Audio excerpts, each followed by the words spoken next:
بسم اللہ الرحمن الرحیم۔ السلام علیکم فرینڈس، آپ دیکھ رہے ہیں شہین سٹوریز یوٹیوب چینل۔ اگر آپ اس چینل پر نیو ہیں تو اس چینل کو سبسکرائب کریں، لائک کریں، کمنٹس کریں اور اس سٹوری کو شروع سے لے کر آخر تک مکمل دیکھیں۔ اگر آپ کو میری سٹوری اچھی لگے تو اس پر کمنٹس کریں اور مجھے اپنا فیڈ بیک دیں۔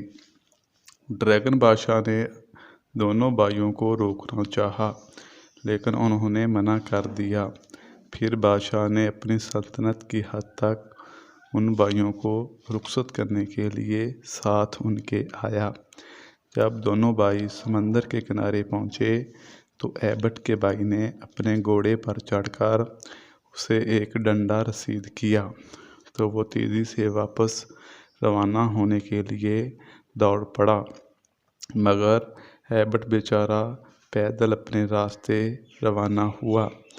ایبٹ کا بھائی راستے میں سیلاب والے علاقے میں سے گزرا لیکن پانی ابھی تک کم نہیں ہوا تھا۔ بہت ساری فصلیں تباہ ہو گئی تھی اور کئی مکان گر چکے تھے۔ گاؤں والے لوگ چوک میں کھڑے اس کے واپسی کا راستہ بے چینی سے دیکھ رہے تھے۔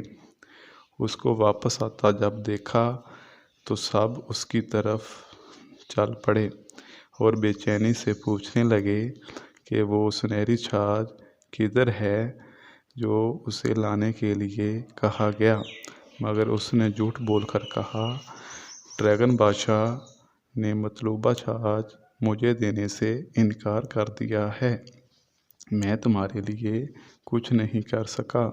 یہ بول کر اس نے اپنے گھوڑے کو دوڑا دیا۔ دوسرے دن ایبٹ بھی وہاں آ گیا۔ دریا کو عبور کرتے ہی اس نے پہاڑ پر چڑھے ہوئے لوگوں سے چیخ کر کہا، سب کے سب نیچے آؤ، میں تم لوگوں کے لیے سنہری چھاج لے کر آیا ہوں۔ وہ سب لوگ خوشی خوشی یہ سن کر پہاڑ سے نیچے آئے اور ایبٹ کی مدد سے چھاج کے ذریعے پانی نکالنے میں مصروف ہو گئے۔ جب انہوں نے پہلی دفعہ سنہری چھاج کو پانی میں ڈالا تو سارے مکانوں کا پانی نکل گیا، دوسری بار فصلوں کا، تیسری بار تمام علاقے کا پانی بھی ختم ہو گیا۔ جب ایک نشیبی جگہ کا پانی کم ہوا تو وہاں سے ایک سیپ نکلا۔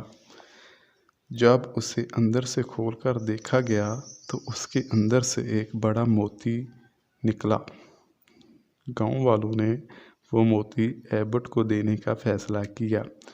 انہوں نے اسے کہا، اس سیلاب کی وجہ سے ہمارے پاس کوئی قیمتی چیز نہیں بچی، مگر آپ اس موتی کو ہماری نشانی سمجھ کر لے لیں۔ ایبٹ نے شکریہ ادا کرتے ہوئے وہ موتی قبول کر کے اپنے تھیلے میں رکھ لیا۔ پھر اس نے سب لوگوں سے سلام کیا اور وہاں سے چلنے لگا۔ اگرچہ وہ اس چمکدار موتی کو حاصل نہیں کر سکا جس کی فرمائش شہزادی نے کی تھی، مگر وہ خوش تھا کہ وہ لوگوں کی مدد کرنے کے کام آ سکا ہے۔ ایبٹ کا بھائی کچھ دن پہلے واپس آ گیا تھا۔ خوبصورت شہزادی اسی جگہ بیٹھی تھی۔ ایبٹ کے بڑے بھائی نے وہ چمکدار موتی نکال کر دونوں ہاتھوں سے شہزادی کی طرف کیا اور شادی کے لیے بولا، لیکن بادشاہ کی بیٹی نے کہا، ہمیں ایک رات دیکھنا ہوگا کہ یہ موتی اصلی ہے یا نکلی۔ اسی رات اس موتی میں سے ایک عجیب قسم کا بدبودار مادہ نکلا جو اس کی چمک کو بھی ختم کر گیا۔ وہ مایوسی کے عالم میں رونے لگا۔ اس نے اپنے موتی کو زمین پر پھینک کر پاؤں سے ٹکڑے ٹکڑے کر دیا۔ تیسرے دن ایبٹ بھی اسی جگہ آ پہنچا۔ وہ شہزادی کے پاس جا کر شرمندہ ہو کر کہنے لگا، اے خاتون، مجھے معاف کر دیں، میں وہ مطلوبہ موتی تو نہیں حاصل کر سکا جس کی آپ نے مجھ سے فرمائش کی تھی، لیکن تمہارے پاس موجود تھیلے میں کیا چیز ہے؟ شہزادی نے کہا، صرف ایک معمولی سا موتی ہے جو مجھے تحفے میں ملا ہے۔ ایبٹ نے موتی کو باہر نکالتے وقت کہا۔ وہ موتی سیاہ کالا اور بے مقصد تھا۔ ایبٹ کے بڑے بھائی نے اس کا مذاق بنایا کہ اس سے زیادہ تو پہاڑ کی چوٹی چمکدار ہے۔ ہمیں ایک رات دیکھنا ہوگا کہ یہ موتی کیسا ہے، شہزادی نے جواب دیا۔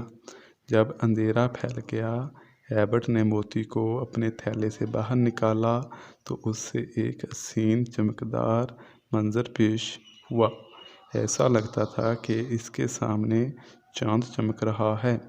اس کی روشنی نے پورے سمندر کو روشن بنا دیا، جس کی وجہ سے رات بھی دن کی طرح معلوم ہونے لگی۔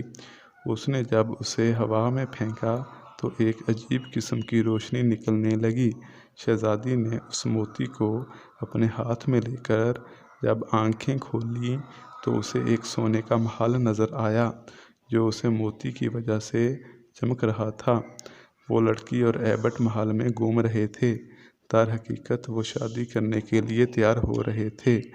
ایبٹ کا بھائی بڑا ان کے پیچھے چلا، مگر جب وہ محل کے دروازے پر پہنچا تو دربان نے اسے پکڑ کر وہاں سے دور پھینک۔ بسم اللہ